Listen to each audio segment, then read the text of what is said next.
Hello everyone, welcome back to the channel and let's begin with question number 5 of exercise 3.2 chapter pair of linear equations in two variables. Question है half the perimeter of a rectangular garden whose length is 4 more than its width is 36 meter. Find the dimensions of the garden. तो question में है कि एक rectangular shape का garden है, तो ये रेक्टेंगुलर शेप का गार्डन है और उसका half of the perimeter, perimeter means it's boundary, तो बाउंड्री का अगर हम हाफ करेंगे दैट मीन्स दिस हाफ, तो पेरीमीटर ऑफ रेक्टेंगल का फॉर्मूला क्या होता है 2 इंटू एल प्लस बी। तो यहाँ पे हम लेट कर लेंगे, लेट द लेंथ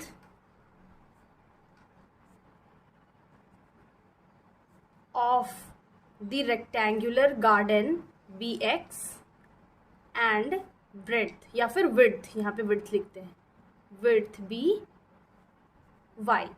तो अब ये फर्स्ट स्टेटमेंट के according half of the perimeter of the rectangular garden, तो since perimeter of rectangular garden का फॉर्मूला क्या होता है, या फिर सिंपली पेरीमीटर ऑफ रेक्टेंगल का फॉर्मूला होता है 2 इंटू एल प्लस बी, तो यहाँ पे एक्स प्लस वाई लिख लेते हैं। अब स्टेटमेंट के अकॉर्डिंग हाफ द पेरीमीटर है, तो according to the question half of the perimeter means अगर इसको हम हाफ कर दें यानी कि 2 into x plus y divided by 2, तो ये 2 कैंसिल हो जाएगा, तो क्या आ जाएगा एक्स प्लस वाई, यानी कि x plus y is equal to half perimeter.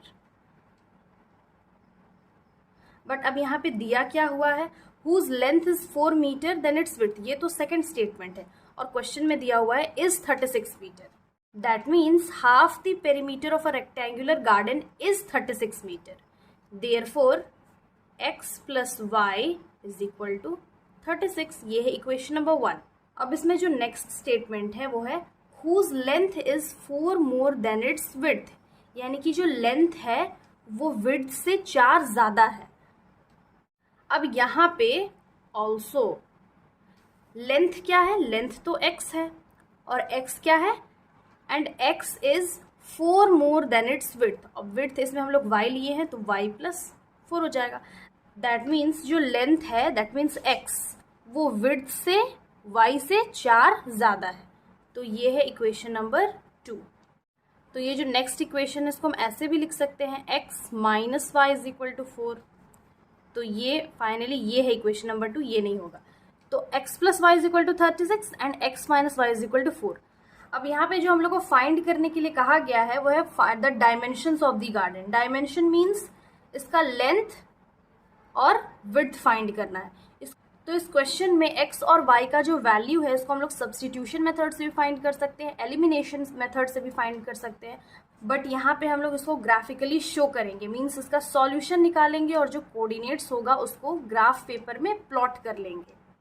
तो हम एक एक करके वैल्यू फाइंड करेंगे, पहले फर्स्ट इक्वेशन में पुट करके देखते हैं। फर्स्ट इक्वेशन है x plus y is equal to 36, तो अगर हम x में 20 पुट करके देखें, if x is equal to 20 या फिर when x is equal to 20, then x की जगह वैल्यू पुट करेंगे 20 plus y is equal to 36, then y is equal to 36, 20 equal के इधर माइनस में चेंज हो जाएगा, तो y का क्या वैल्यू आ गया 60, दैट मीन्स अगर x में हम 20 पुट किए तो y का वैल्यू आ गया 60। Again if x is equal to दूसरा वैल्यू पुट करके देखते हैं 24, x plus y is equal to 36, x की जगह 24 plus y is equal to 36, then y is equal to 36 minus 24, तो y का क्या वैल्यू आ गया, तो y का वैल्यू आ गया 12, that means if x is equal to 24 then y is equal to 12। ये तो फर्स्ट इक्वेशन से हम लोग निकाल लिए हैं। अब सेकंड जो इक्वेशन है that is x minus y is equal to 4, यहाँ पे हम वैल्यू पुट करके देखेंगे, तो यहाँ पे हम x का वैल्यू 10 पुट करके देखते हैं, इफ या फिर when x is equal to 10, तो 10 minus y is equal to 4, तो 10 ये 4 जो है इक्वल के इधर माइनस में चेंज हो जाएगा, माइनस वाई जो है इक्वल के उधर प्लस वाई हो जाएगा, तो y इज इक्वल टू 10 में 4 माइनस करेंगे तो क्या आएगा value 6, That means if x is equal to 10 then y is equal to 6. Again x में हम 16 पुट करके देखते हैं, तो यहाँ पे हो गया x minus y is equal to 4, x 16 minus y is equal to 4. तो 16 अगेन 4 को इधर लेके आएंगे, माइनस में चेंज हो जाएगा, ये y हो गया. तो 16 में 4 माइनस करेंगे तो y का वैल्यू आ गया 12. That means if x is equal to 16 then y is equal to 12. Again when x is equal to 8, तो x minus y is equal to 4. x क्या है, 8 है, 8 में y is equal to 4. Equal के इधर minus में change हो जाएगा, तो y इज इक्वल टू क्या वैल्यू आ गया 4. तो when x is equal to 8 then y is equal to 4. अब ये जो सॉल्यूशन है, टेबल है, उसको हम ग्राफ पेपर में प्लॉट कर लेंगे. तो अब हम जो पॉइंट्स है यहाँ पे एक एक करके ग्राफ पेपर में प्लॉट कर लेंगे. फर्स्ट है 20, 16 means x coordinate 20 and y 16. तो x का जो 20 x एक्सिस ये है 20 दिस एंड y एक्सिस 16. तो यहाँ पर से इसको हम एक्सटेंड करेंगे लाइन, तो ये है इसका इंटरसेक्टिंग पॉइंट 20, 16. नेक्स्ट पॉइंट है 24, 12. तो 24 x एक्सिस का यहाँ पे एंड 12 y एक्सिस का यहाँ पे. तो लाइन एक्सटेंड करेंगे, then this is the meeting point. This is 24, 12. अब ये जो पॉइंट्स है दोनों को हम ज्वाइन कर लेंगे, लाइन बना लेंगे.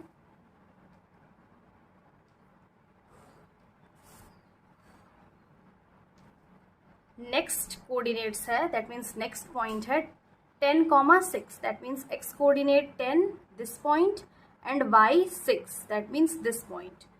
तो ये है इसका इंटरसेक्टिंग पॉइंट 10, 6. नेक्स्ट है 16, 12. x axis 16 and y axis 12. तो ये है इसका मीटिंग पॉइंट, दैट इज 16, 12. 8, 4. तो 8 ये है और 4 ये. तो this is the intersecting point 8, 4. इसको हम डिनोट भी कर लेंगे A, B, C, D and E से. और ये जो पॉइंट्स है इसको हम ज्वाइन कर लेंगे, दैट मीन्स लाइन बना लेंगे.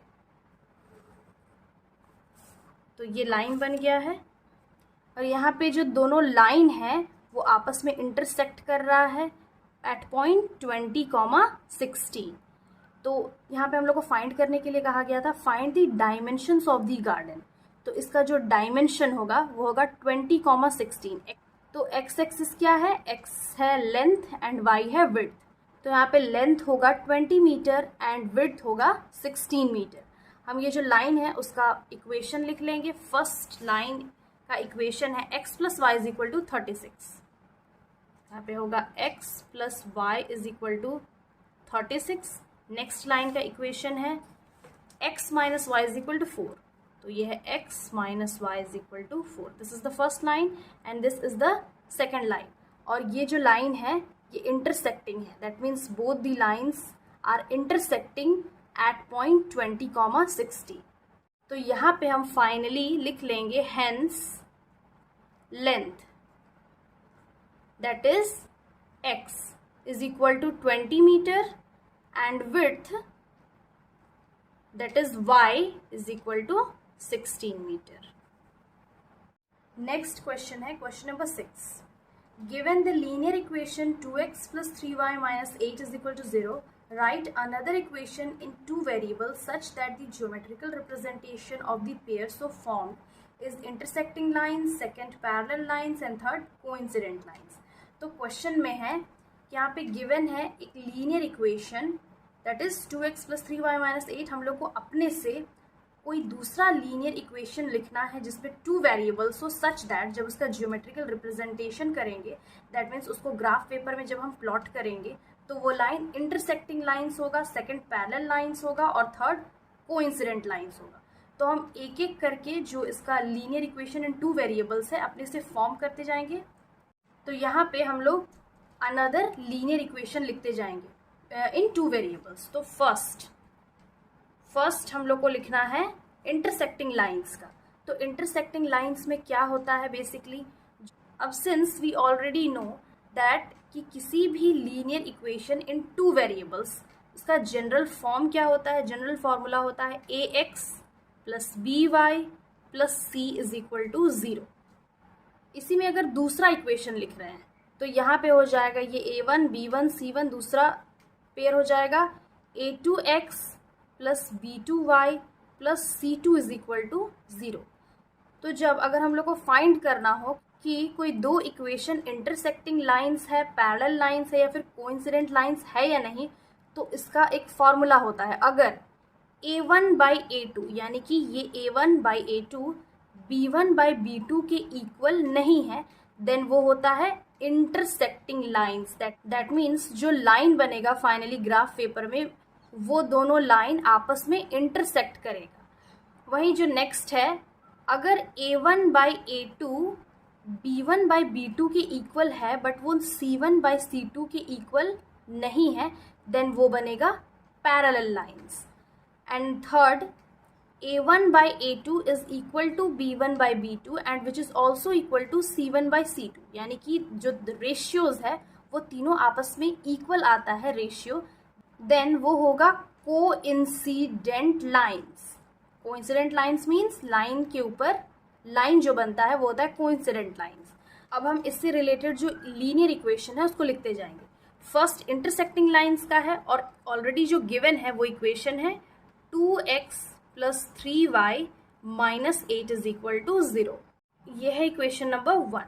अब फॉर इंटरसेक्टिंग लाइंस के लिए क्या ज़रूरी है, for intersecting a1 by a2 is not equal to b1 by b2। तो इसका इक्वेशन होगा 3x plus 4y minus 6 is equal to 0। तो अब ये इक्वेशन अब कैसे आया, हम लोग इसको प्रूव करके देखते हैं साइड में।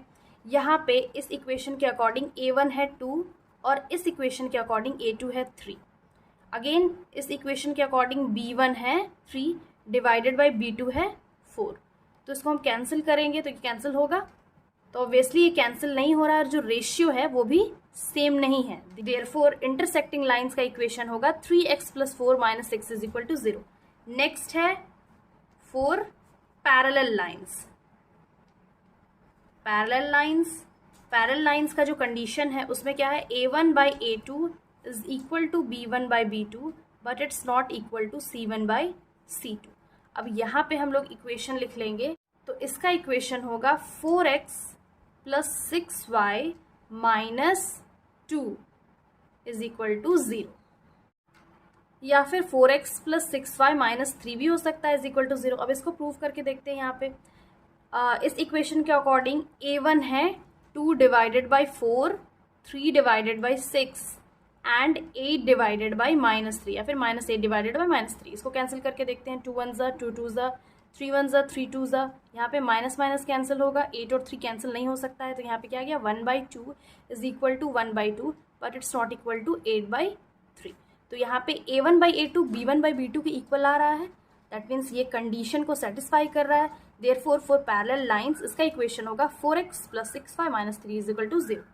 थर्ड जो है it is for coincident lines. तो फॉर कोइंसिडेंट लाइंस, तो यहाँ पे वो जो रेशियो है that means a1 by a2 b1 by b2 को इक्वल होना चाहिए एंड वो अगेन c1 बाई c2 के भी इक्वल होना चाहिए। तो यहाँ पे डायरेक्टली हम लोग क्या लिख लेते हैं, इक्वेशन लिख लेते हैं। तो यहाँ पे इक्वेशन होगा 6x plus 9y minus 16 is equal to 0। यहाँ पे प्रूफ कर लेते हैं साइड में। तो ये हो जाएगा 2 by 6 is equal to 3 by 9 is equal to minus 8 by minus 16। 2 1 ज़ा 2 3 ज़ा 3 1 ज़ा 3 3 ज़ा, यहाँ पे होगा 24 बिकॉज यहाँ पे हम लोग को रेशियो सेम लाना है। तो अगर 24 होगा तो 8 1 ज़ा 8 8 3 ज़ा 24, ये माइनस माइनस भी कैंसिल हो गया, तो इसका रेशियो आ गया 1 by 3 is equal to 1 by 3 is equal to 1 by 3। That means ये जो कंडीशन है इसका फॉर कोइंसिडेंट लाइन्स का जो कंडीशन उसको सेटिस्फाई कर रहा है, that means A1/A2 is equal to B1/B2 and which is also equal to C1/C2. Therefore it is coincident lines and hence इसका जो इक्वेशन होगा वो होगा 6x + 9y - 24 is equal to 0. So this was the solution. I hope समझ में आ गया होगा. Again I'll be back with the next video solving the last question of this exercise. Till then, have a nice day. Thanks for watching.